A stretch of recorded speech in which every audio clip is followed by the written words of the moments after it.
आपने मेरे साथ गुंडागर्दी की, मेरे आपने गिरबान पड़ा, आप गुंडे हो, बदमाश हो। इतनी देर में वो मुझे थप्पड़ रसीद करता है और मैं गिर जाता हूँ। उसके बाद क्या करते हैं जी, इनकी पूरे गुंडे आ जाते हैं, राड लेके, डंडे सोटे लेके हमारे कैमरे वगैरह बंद करवा देते हैं।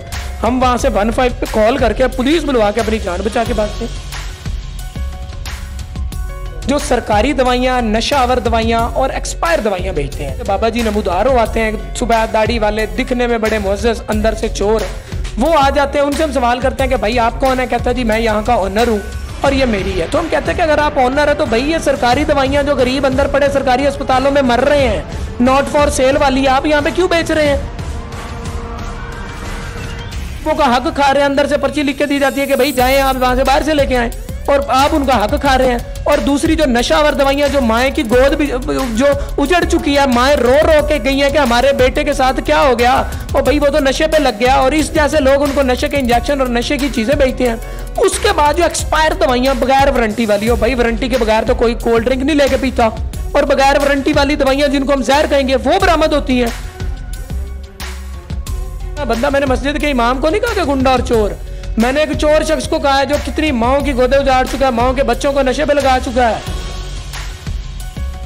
ये इतना हावी हो जाएगा आप पर ये ड्रग माफिया, ना सरकारी दवाई मिलेगी आपको, आपके बच्चे नशा करेंगे, ये नशा बेचेंगे, ये आपको एक्सपायर दवाइयां देंगे और ये आपकी जानें लेंगे, ये ड्रग माफिया। अस्सलाम वालेकुम, आप पॉजिटिव पाकिस्तान देख रहे हैं। मुझे रिहान यूसुफ कहते हैं। तमाम तारीफ ज़ात पाक के लिए जो हमारी शारक से भी करीब है और हमारी हर आने जाने वाली सांस के बीच में होने वाली मामूली सी जुम्बिश को भी बाखूबी जानता है। नाज़रीन, इस वक्त मेरे साथ वो एंकर मौजूद हैं जिनकी चंद रोज़ कबल से एक सोशल मीडिया पर एक क्लिप वायरल है जिसमें एक बुजुर्ग शख्स इनको थप्पड़ मारते हुए दिखाई देते हैं। वाकया कैसे पेश आता है, वो शख्स इनको क्यों थप्पड़ मारता है, इनसे जानते हैं। अस्सलाम वालेकुम। वालेकुम सलाम। आपका नाम? नदीम अब्बास। नदीम अब्बास भाई, बताइएगा वो क्या वाकया पेश आता है, क्यों वो थप्पड़ मारता है वो शख्स? देखिए जी, मैं अल्हम्दुलिल्लाह voice news channel PEMRA, registered PEMRA licence holder channel का जो मैं हूँ क्राइम रिपोर्टर हूँ। हमारी टीम को इतला मिलती है कि सर्विसेज हॉस्पिटल के सामने मौजूद अंडरपास में कुछ फार्मेसी हैं, मेडिकल स्टोर हैं जो सरकारी दवाइयाँ, नशावर दवाइयाँ और एक्सपायर दवाइयाँ बेचते हैं। जब हमें खबर मिली तो हमने मुतलका अथॉरिटीज़ के जिसने कार्रवाई करनी है, जो ड्रग इंस्पेक्टर है, उसको इंगेज किया, साथ ले गए, वहाँ पे जाके उसने रेड किया अब्दुल रहीम मेडिकल एंड जनरल स्टोर, जहाँ पे दवाइयाँ, सिगरेट्स, पान और बोतलें वगैरह पड़ी हैं। वहाँ पे जब उसने रेड किया, सबसे पहले भाई सरकारी दवाइयाँ, उसके बाद नशावर दवाइयाँ और बगैर वारंटी के दवाइयाँ नहीं, जिसको हम जहर कहेंगे, वो वहाँ से बरामद हुई, बगैर वारंटी के दवाइयाँ। और उसने वहां पे उनका प्रॉपर चालान बनाया पर अपने सरकारी पेपर पे। उसके बाद उसने सब के वहां पे उनके जो मुतलका आमिर शहजाद बंदा वहां पे मौजूद था, जो क्वालिफाइड पर्सन मौजूद था, उसके थंब लगाए कि आपसे मैंने ये बरामद किया है। इतनी देर में आमिर शहजाद फोन करता है तो ऊपर से बाबा जी नमूदार हो आते हैं, सुबह दाढ़ी वाले, दिखने में बड़े मुअज़्ज़ज़, अंदर से चोर, वो आ जाते हैं। उनसे हम सवाल करते हैं कि भाई आप कौन है? कहता है जी मैं यहाँ का ओनर हूँ और ये मेरी है। तो हम कहते हैं कि अगर आप ओनर है तो भाई ये सरकारी दवाइयाँ जो गरीब अंदर पड़े सरकारी अस्पतालों में मर रहे हैं, नॉट फॉर सेल वाली, आप यहाँ पे क्यों बेच रहे हैं? गरीबों का हक खा रहे हैं, अंदर से पर्ची लिख के दी जाती है कि भाई जाएं आप वहां से बाहर से लेके आए, और आप उनका हक खा रहे हैं। और दूसरी जो नशावर दवाइयां, जो माए की गोद भी जो उजड़ चुकी है, माए रो रो के गई है कि हमारे बेटे के साथ क्या हो गया, और भाई वो तो नशे पे लग गया, और इस जैसे लोग उनको नशे के इंजेक्शन और नशे की चीजें बेचते हैं। उसके बाद जो एक्सपायर दवाइयां बगैर वारंटी वाली हो, भाई वारंटी के बगैर तो कोई कोल्ड ड्रिंक नहीं लेके पीता, और बगैर वारंटी वाली दवाइयां जिनको हम जहर कहेंगे वो बरामद होती हैं। जब इनसे हम ये सवाल करते हैं तो ये कहते हैं कि आप तफ्तीशी लगे हो मेरे ऊपर पूछने वाले। आप कौन होते पूछने वाले? इतनी देर में वो मेरा गिरबान पकड़ता है, मुझे धक्के देता है, वो जो चीजें थी वो डिस्ट्रॉय करने की कोशिश करता है। इतने में जो है कि मैं एक इंसान हूँ, फीलेंगे यार एक इतना बंदा, मैंने मस्जिद के इमाम को नहीं कहा कि गुंडा और चोर, मैंने एक चोर शख्स को कहा है जो कितनी माओं की गोदे उजाड़ चुका है, माओं के बच्चों को नशे पे लगा चुका है, जो सरकारी दवाइयां बेच चुका है, लोगों को मार चुका है, मैंने उसको कहा है। वो बंदा जब इतने में मैंने उसे कहा कि आपने मेरे साथ गुंडागर्दी की, मेरे आपने गिरबान पड़ा, आप गुंडे हो, बदमाश हो। इतनी देर में वो मुझे थप्पड़ रसीद करता है और मैं गिर जाता हूँ। उसके बाद क्या करते हैं जी, इनकी पूरे गुंडे आ जाते हैं, राड लेके, डंडे सोटे लेके हमारे कैमरे वगैरह बंद करवा देते हैं। हम वहां से 15 पे कॉल करके पुलिस बुलवा के अपनी जान बचा के भागते हैं। नहीं, वो जो शापर था, हमने जो वीडियो क्लिप में देखा वो आपके हाथ में था, आपके हाथ में कैसे आया? वो पहले से लेके आए थे आप या वहीं से उठाया था? देखें जी, वो शापर उधर इन्हीं के पास था, जब काउंटर पे रखा ड्रग इंस्पेक्टर निकाल के।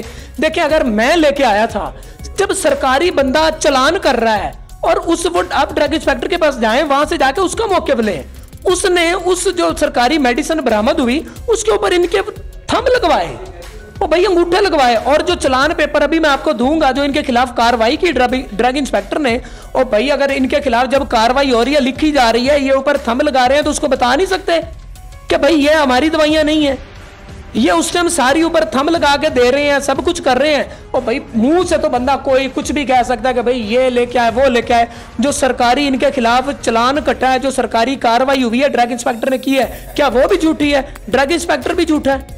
अच्छा, आप ड्रग इंस्पेक्टर को साथ लेके गए, वो वीडियो में क्यों नजर नहीं आ रहा? देखिए जी, इमरान सरफराज ड्रग इंस्पेक्टर था। जब मैं आपको वीडियो दूंगा तो उसमें नजर आएंगे। आपने वीडियो देखी उस बाबे की, और भाई जब ड्रग माफिया ने वीडियो वायरल की है, कितने सेकंड की वीडियो वायरल की है? 19 से 22 सेकंड की वायरल की है। और भाई उन्होंने पूरी क्यों वायरल नहीं की? अगर उनके पास सीसीटीवी कैमरे लगे हुए हैं तो वो पूरी वीडियो वायरल करते। उन्होंने काट के 19 सेकंड की क्यों वायरल की? मेरे प्रोग्राम चलने से पहले जब हम वहां पे मौजूद थे, हमें तो पुलिस थाने लेके गई, और थाने से किस तरह मैं घर पहुंचा, थाने के बाहर इनके गुंडे आ गए थे कि बाहर देख लेते हैं। सिर्फ वो काट काट के वीडियो वायरल की, सिर्फ इस वजह से कि हम ये तो देखो भाई ड्रग के माफिया के खिलाफ बड़ी कार्रवाई होने लग गई है। अगर हम कामयाब हो जाते हैं इन माफिया के खिलाफ तो ये धंधा ही नहीं कर सकेंगे। 2 नंबर वो 2 नंबर धंधा कर रहा है, अभी तक कार्रवाई क्यों नहीं हुई इसके खिलाफ? देखिए जी, जो कार्रवाई हेल्थ ने करनी है उन्होंने कर दी है। उन्होंने उसी टाइम मौके पे कर दी थी, जो मैं आपको दूंगा। आप या तो ड्रग इंस्पेक्टर का मुझसे नंबर लें, उससे राब्ता करें, उसके पास जाएं, उसका मौके में ऐड करें वीडियो में। कार्रवाई इनके ऊपर ड्रग इंस्पेक्टर ने कर दी है, मौके पे कर दी थी, सरकारी पेपर पे कर दी थी। नहीं हुई कार्रवाई तो वो नहीं हुई जो इन्होंने हमारे ऊपर तशद्दुद किया, वो इस जैसे नहीं हुई। भाई इस तरह पता चला रिटायर्ड इंस्पेक्टर है, उनका पेटी भाई है, क्या करते हैं। और देखें हम तो बंदे हैं, और माड़ों की कार्रवाई कहाँ होती है? ठीक हो गया है, वो तो बहुत बड़ा सरगना है, बहुत बड़ा माफिया है, ठीक हो गया। देखिए मेरी अपनी जो कार्रवाई है, मेरे उसने थप्पड़ मारे, ये वो शायद उस सिर्फ दाढ़ी का हया करते हो। देखें मैं भी आप से थप्पड़ मार सकता था, क्यों नहीं मारे? उस सुन्नत रसूल का सल्लल्लाहु अलैहि वसल्लम, मैंने हया करके मैंने उसको थप्पड़ नहीं मारे, ठीक है। इसी वजह से शायद उस सुन्नत रसूल को देख के मैं उसको अपना माफ कर दूं जो मेरे साथ किया, लेकिन जो वो मरीजों के साथ कर रहा था वो मैं माफ नहीं करूंगा। वो जो ड्रग की कार्रवाई है वो उन्होंने मौके थी और आगे भी वो करेंगे। उन्होंने अपनी कमेटी बना ली है, सर्विस हॉस्पिटल की मेडिसिन बरामद हुई, एमएस को भी लेटर लिख दिया, और बाकी भी जो उनकी रूल्स होता है उसके तहत वो कार्रवाई कर रहे हैं और हो भी चुकी है। आप जर्नलिस्ट हैं, सहाफ़ी हैं, ज़राए होते हैं आपके, आपको क्या लगता है कोई सपोर्ट करने वाला इनको?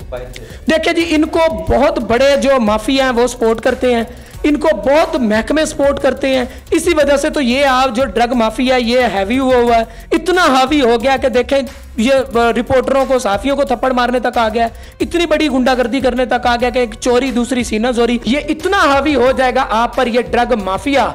ना सरकारी दवाई मिलेगी आपको, आपके बच्चे नशा करेंगे, ये नशा बेचेंगे, ये आपको एक्सपायर दवाइयां देंगे और ये आपकी जानें लेंगे, ये ड्रग माफिया में। मेरा ये आपको पैगाम है। आपने काम तो अच्छा कि अवाम आपको तनकीद का निशाना बना रही है। देखिए जी, अवाम को जो दिखाया गया है उस पे जो अवाम ने तनकीद का निशाना बनाया, मुझे अवाम से कोई भी गिला नहीं है, क्योंकि अवाम को दिखाया भी छोटा सा क्लिप गया है। और मुझे सिर्फ अफसोस अवाम पे नहीं, मुझे अपनी फील्ड के लोगों से अफसोस है कि जो बड़े बड़े चैनलों पे बैठ के कहते हैं कि भाई कभी भी आपने जो है कि किसी का एक तरफा मौक़िफ़ सुन के कोई डिसीजन नहीं लेना, कोई फैसला नहीं कर लेना।